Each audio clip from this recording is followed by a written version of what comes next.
magustuhan. So dito tayo kay Bato, mga kababayan. Dito tayo kay Bato, mga kababayan, na kung saan bullshit daw. Bullshit daw ang Administrasyong Marcos. Ito na nga, mga kababayan. Ito, ako ipapanood sa inyo, sa rally ito mismo, mga kababayan, na bullshit daw si Pangulong Marcos. Galit na galit si Bato. Oo. Sabi kasi dito ni Bato, mga kababayan, no? Hindi daw niya maitiis. Oo. Ito. Oh. I-play natin dito mula. Oh. Oh. Ito yon mga kababayan. Oh. Oh. Nagmumura. Kawawa ang Pilipinas! Kawawa daw Pilipinas. Ito na lang ba tayo? Kawawa ako sa entablado. Ito na nakalabang na sila, arestuhin na ito. Kahaan ako, sige. Damay na.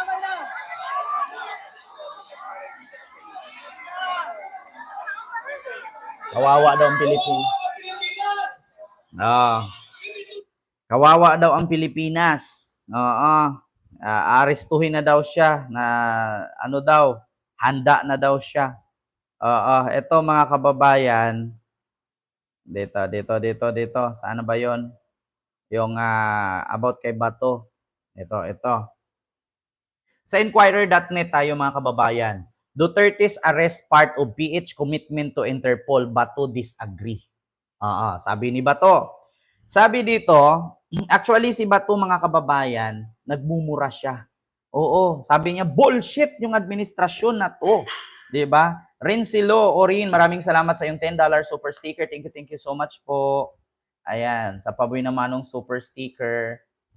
Sabi niya, bullshit itong administrasyon na to ni Marcos. Ito hanapin natin, mga kababayan, para hindi tayo maanuhan na fake news. Diba? Nagmura si Bato, hindi kinaya. Sabi ko sa inyo araw-araw nyo ba naman binira si BBM? Tapos ngayon, di ba? Wag kayo, sabi nga ni Bato, trinidor daw siya ni BBM. Kasi nag-usap daw sila na hindi daw niya payagan ang Interpol at ICC na pumasok sa Pilipinas, arestuhin si Digong at arestuhin si Bato kasi may possibility daw na mangyari din daw kay BBM. No? Kung pwedeng mangyari kay Bato, kay Digong, pwede rin daw mangyari kay BBM. Trinidor daw siya. Di ba? Sabi ni Dulatri Mayet, huwag mong i-erase. Hindi ako nag-i-erase ng comment mo, Mayet. Sadyang pangit lang talaga yung comment mo, hindi magustuhan ni YouTube. Kaya inaano niya. Mayet, hindi ako nagbubura ng comment. Matapang talaga ako, putang ina mo. Diba? Masakit man magmura, pero malutong yun. Diba? Ito sabi ni Bato, mga kababayan. Bato, bullshit daw.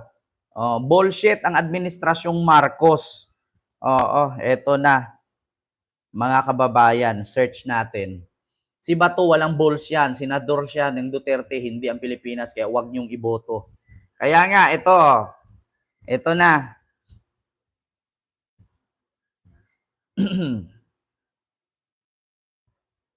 Saan na yung sinabi niya? 3 days ago.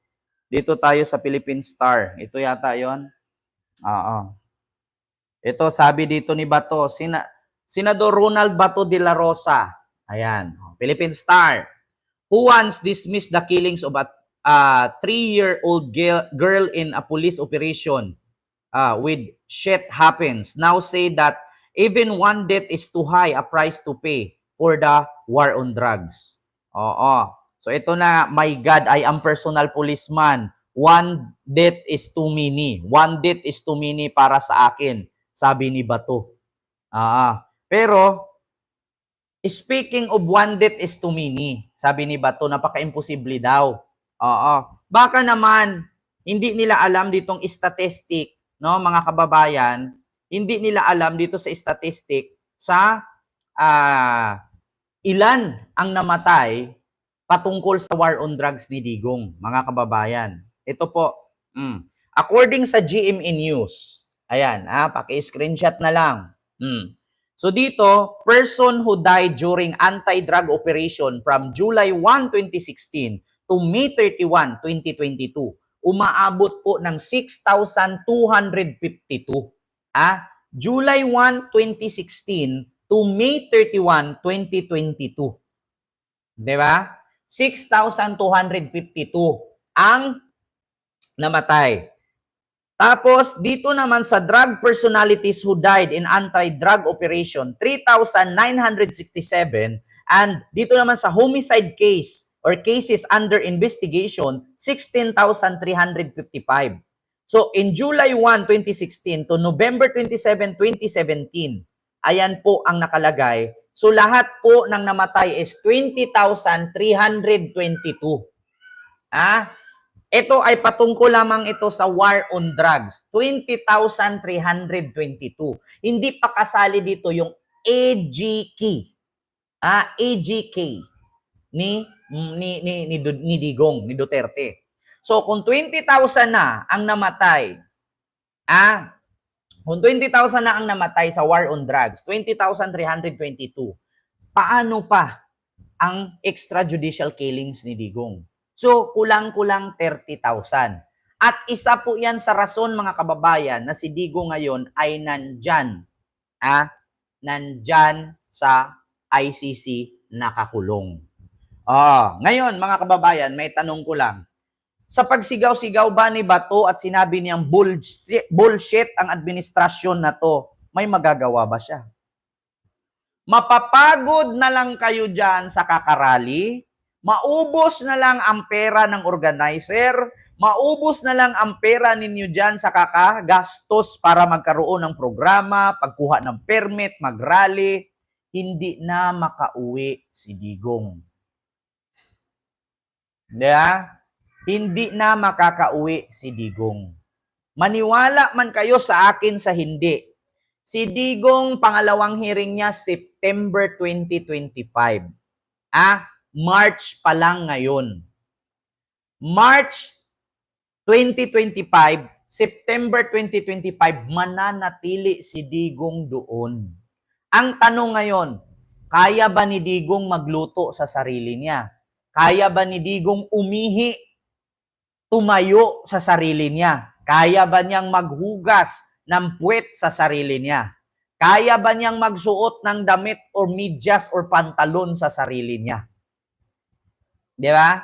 Hindi niya kaya. Malayo lang 2 buwan, 3 buwan ang lolo nyo. Advance RIP. Yan ang totoo. Alam mo, sa totoo lang, eto mga DDS, let me tell you something. Buti pa nga kayo, may concern kayo kay Digong eh.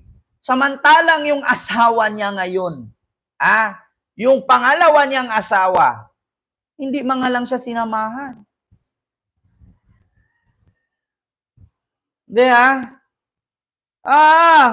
Buti pa kayo mga DDS na bobo, tanga-tanga, uto-uto, inutil, hampas lupa, pangit. May concern kayo kay Digong.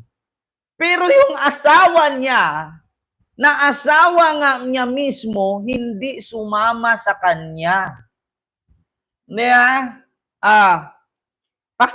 Tanungin ko kayo mga kababayan, bago si Digong isakay ng eroplano ni General Torre, bago si Digong isakay, nagtanong si General Torre sino ang sasama kasi yun yung nakasulat. Pangalan ng asawa, si Digong, abogado niya. Sabi ng asawa ni Digong, ayaw ko sumama kasi wala akong passport. Putang ina ninyong lahat, mga DDS. Paano nangyari na walang passport samantalang kakababa lang nila galing Hong Kong? Kakababa lang nila galing Hong Kong. Tapos sabihin hindi sasama ng Netherlands kasi walang passport. Bakit si Robin Padilla nakalipad ng Netherlands kasama si Sara at si Harry Roque na wala naman silang travel clearance? Bakit? Humingi ba ng travel clearance si Binoy? Buti si Pulong Duterte. Nagkuha pa ng travel clearance para makalipad. J. Santos, kayo yung bugok. Tignan nyo, todo suporta kayo kay Digong. Asawa niya, sumuporta ba sa kanya? Hindi nga sumama kay Digong doon sa Netherlands kasi wala daw passport. Ginawa kayong tanga ng mga Duterte. Yan ang katotohanan. Huwag kayong tanga. Sabihan nyo akong bobo na akong bobo, pero hindi ako bulag. Buti pa yung mga DDS, nagrally-rally sa kalsada na hindi nyo naman kaano-ano si Digong, samantalang yung asawa niya, hindi mga lang sumama kay wala daw passport. Di ba? Ang tanga ninyo, mga uto-uto kayo. Eto, pakinggan ninyo magulat kayo ngayon. Sabi ni General Torre, walang passport si Hanilet. Hanilet, walang passport. Nako, dito ninyo tumalaman. Eto na. Tapos, Binasahan mo ng Miranda rights si Miguel Leye. Ano mangyayari sa'yo? arestado siya for 1829 for obstruction of justice. No? Obstruction of justice si Pero, Medaldia. Option ko naman yun kung ituloy or hindi. Pero sa ngayon, nasa sa kanya rin yan. Gusto niya ituloy namin. Ayan, si General Torre yan ha. Nagsasalita. Present him for inquest nung gabi na yun. Sige, ayan na. Regular filing tayo in the exigency of the situation.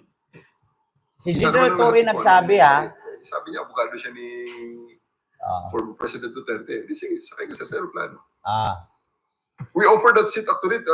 We offered that seat only to him nung nag-refuse na si Hanilet na sumama sa nag-refuse. papuntang Hague. Nung mag-refuse si Hanilet, dahil sabi na Hanilet, wala na siyang passport now, which I don't believe. Di ba? Nag-refuse si Hanilet na sumama sa The Hague kasi wala daw passport. Sabi ni General Torre. Paano yan? So, wala siyang passport galing Hong Kong. Walang So, passport. binigyan na namin kay former ES Medaldia ang upuan. Si Medaldia na lang ang sumama kasi nag-refuse si Hanilet na sumama kasi wala daw passport. So sabi ni General Torre, paano nangyari walang passport galing siyang Hong Kong? Kaya ngayong mga DDS, mag-isip-isip kayo. Kung mismong asawa ni Digong, ina ni Kitty Duterte, mag-ina nga naman. Hindi sumama kay Digong, kay wala daw passport. Tapos kayo, gawa-gawa lang yan. Putang ina mo, Adas Vlog. Paano mo sabing gawa-gawa lang yan? Di pasalitain mo si Hanilet. Si Hanilet, sa tingin ninyo, gawa-gawa ni General Torre to? Sa tingin niyo hindi makakasuhan si General Torre dito ng kahihiyan sa ginawa niya? Pakinggan mo. Kaya hindi rin totoo yun na we refused na pasamahin ng kung sino ang choice niya. Hindi. Ang choice niya, ang choice namin ang ayaw sumama. Kasi we would have been more comfortable kung sumama. Diba? Alex Garchiturina, Miguel, shoutout po sa iyo. At thank you so much sa yung super chat na 10 Hong Kong dollar super sticker. Thank you so much po, Sir Alex. Diba? Ito masasabi ko sa inyo, nagpakabilad kayo sa initan nagrally-rally kay Digong. Nagpakapagod kayo dyan sa initan magrally-rally. Tanong ko lang, buti pa nga kayo concern yung asawa niya. Yung asawa niya, ayaw nga siya samahan Di ba? Wala daw passport, kaya ayaw sumama. Mahina talaga ang utak ng mga DDS, sabi ni Sir Aldrin Kapinpin. Sabi ko sa inyo mga kababayan, ito si Bato. Tingnan mo si Bato. Magandang gabi sa ating lahat! Yan na.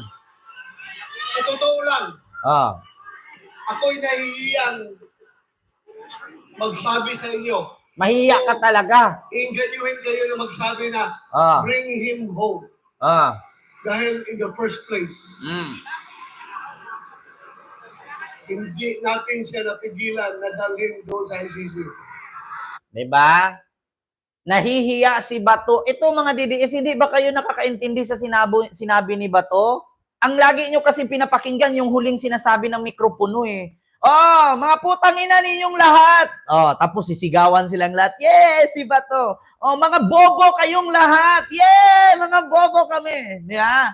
Sabi ni Bato, nakakahiyang sabihin na bring back home kay Digong kasi wala na kayong magawa. Hindi kasi nila napigilang dalhin sa ICC si Digong. So sa madaling salita, wala nang tsansa pang makauwi si Digong. Si Bato na mismo nagsabi. Di ba? Si Bato na mismo nagsabi, nahihiya akong sabihin sa inyo na bring back home. Kasi hindi na talaga pwede makauwi si Digong. Magpaputol ako ng ulo live kung mapauwi ninyo si Digong. Mark my word. Kaya, challenge ko kayo mga DDS kung talagang totoo pinaglalaban ninyo. Paputol ako, gigilitan ko liig ko live kung makakauwi si Digong. Sport Channel, ang totoong adik kayo. Tanggapin ninyo, Pilipino ako, Pilipino kayo. Bakit tayo mag-away sa isang tao na putang inang niya, nakakulong na at wala na tayong magawa? Putol ko leeg, gilitan ko live leeg ko kung makauwi si Digong. Mark my word. Ako talaga yung masama ang loob ko. Pahiya ako sabihin tayo na, bring him home. In the first place, hindi ko naman talaga siya napigilan. Putang ina, paano mo pigilan? Inagtago ka nga. Alam mo, ng gabi pa lang may warrant na, kaya ka nga hindi sumunod sa Hong Kong eh. Nahihiya daw siyang sabihin na bring back home. Bring him home. Kasi siya nga daw mismo hindi niya napigilan. Paano niya mapigilan? Anong sabi ni Bato? Anong sabi ni Bato? Alam ko gabi pa lang may warrant na. Madaling araw sana lilipad ako ng Hong Kong, hindi ako tumuloy. Ang sisihin ninyo si Bato, si Harry Roque. Kasi si Harry Roque, in-announce niya kung kailan, anong oras ang uwi ni Digong. Kaya yun, na-aresto sa airport. Si Bato pa lang nagsabi, nakakahiyang sabihing bring back home. Hindi niya napigilan na si Digong arestuhin at dalhin sa ICC kasi siya mismo ang nag-traidor. Sir Alex, maraming salamat po dyan sa super chat. Sunod na kasi siya. Alam nyo, si Bato, malaki intel niyan. Maraming radar yan. May mga kaibigang pulis yan. Alam niya na lalabas ang warrant ni Digong pero hindi siya sumunod sa Hong Kong kasi alam niya na huhulihin din siya at huhulihin si Digong. Pero nagtago siya, hinayaan niyang maaresto si Digong at hindi siya nagpakita. After 2 days na si Digong nando na, klaro na nakaupo na doon, tsaka siya nagyayawit-yawit. Diba, Ma'am Bit-M? Ma'am Saingan Sara, ilo po. Ma'am Bit-M ng Japan, may galab shoutout. Efren Beltran, pesting yawa ka rin. Ibiyahe doon sa ICC. Kaya napakasama ang loob. Very clear yung sinasabi ko. Hindi ko alam kung anong nararamdaman ko. Putang ina ba to? Alam ko yung nararamdaman mo. Nung nalaman mo na may warrant na, sabi mo nangampanya ka sa bundok. Putang ina, nangampanya ka sa malayong lugar, nangampanya ka sa bundok. Tapos, ang sabi mo, hindi ka tumuloy. Paano ka nangampanya sa bundok pero ang sabi mo, babiyahe ka ng hating gabi papuntang Hong Kong? Sige nga, anong klaseng palusot yan? Babiyahe na sana ako hating gabi. Hindi ako tumuloy kasi alam ko may warrant na. Tapos, kaya pinatay ko cellphone ko kaya nangampanya ako sa bundok. Putang ina. Ganito tayo ngayon, ka-helpless. Ganito tayo ka-helpless. Sarili nating pulis. Sa totoo lang ba to hindi ka-helpless. Bakit? Malaya ka nga nagyaw-yaw dyan sa stage eh. Hindi ka helpless. Alam mo sa sarili mo na may mga kaibigan ka pa rin pulis, malakas ka pa rin sa pulis. Kaya hindi ka nga sumama doon kay Digong at hindi ka sumunod sa Hong Kong kasi alam mo na may warrant na, natakot kang arestuhin. Ganun lang. Ang magdadala ng ating dating presidente, piliting isakay sa aeroplano para ibiyahe doon sa dahig Kung pinilit pa lang ibiyahe sa dahig at saka pinilit at pirsahang isakay sa eroplano, nasaan ka nga? Bato, nakarating ka nga ng Liwasang Bonifacio dyan sa Maynila, sa may Luton. Sa Luton yan, di ba? Malapit sa post office. Nakarating ka nga dyan, pero yung pag-aristo kay Digong, hindi ka nagpapakita. May tanong ko lang, dito pa lang ba to sunog na sunog ka nga? Kaya wag mong sabihin na bullshit ang administrasyon na to. Wag niyong sabihin na bullshit ang administrasyon na to ba to. Nakarating ka ng Liwasang Bonifacio, pero yung pagpunta mo doon sa Villamor Air Base, hindi ka nakakapunta. Samantalang nangampanya ka ng Baguio, nakasakay ka sa helicopter. Diba, Ma'am Susan Vergara? Nakalipad ka nga ng helicopter. Kung hindi ka bumaba ng Baguio, di isa ka sa bumagsak dun sa Nueva Ecija. Tapos ngayon, sasabihin mo, pirsahan.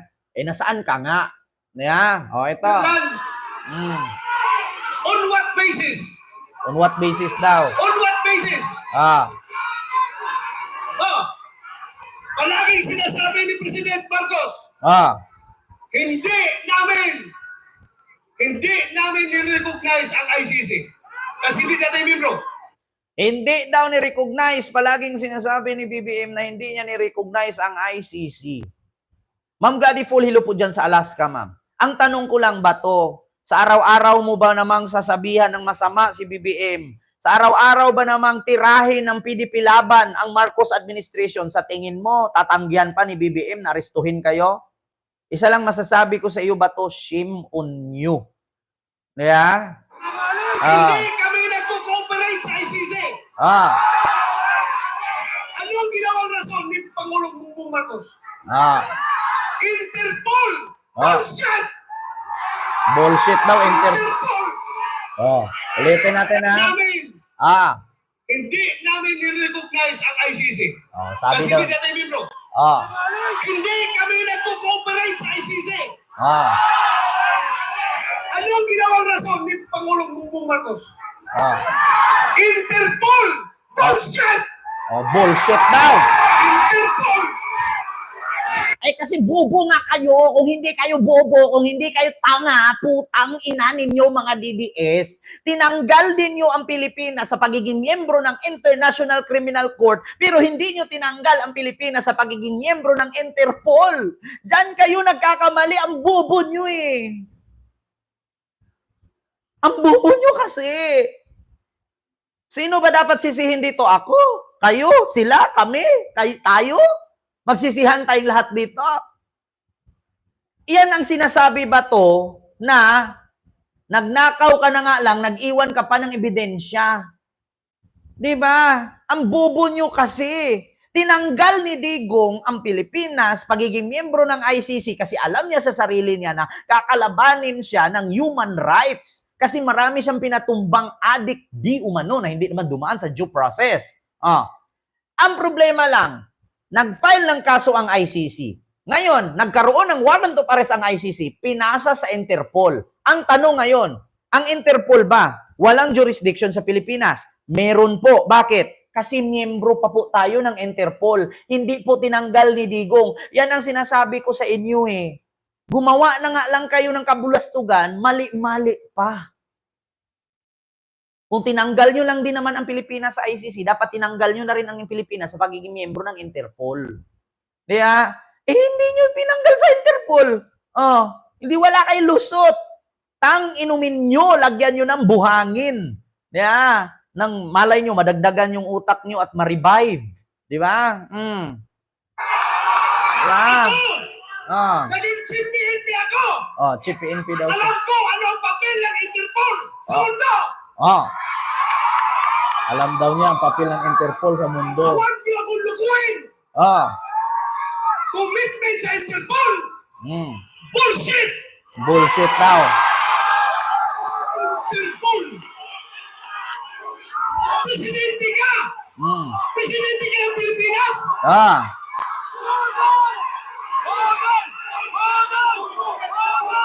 Presidente ka ng Pilipinas!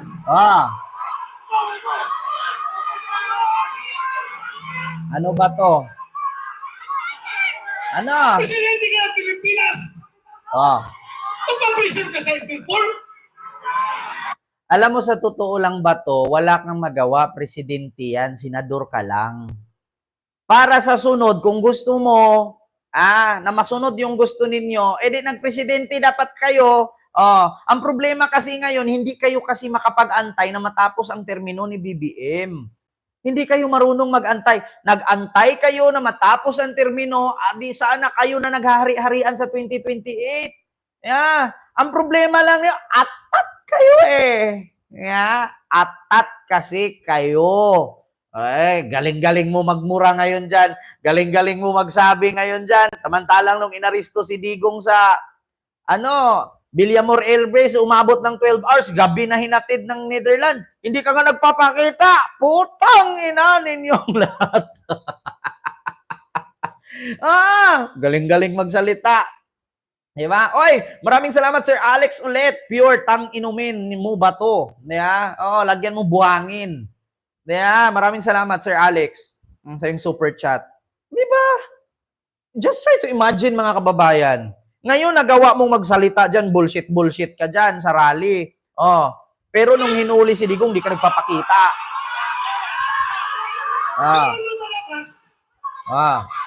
Mas gigil mas atat na atat sila kaysa Interpol, kaysa ICC. Atat na atat sila na ibiyahe si Pangulong Duterte. Magtanong ka kung bakit atat na ibiyahe. Gusto kong i-clarify ha. Sa mga hindi nakakaalam, Malacanang po ang gumastos doon sa private jet na sinakyan ni Digong. Real talk. Masakit ba?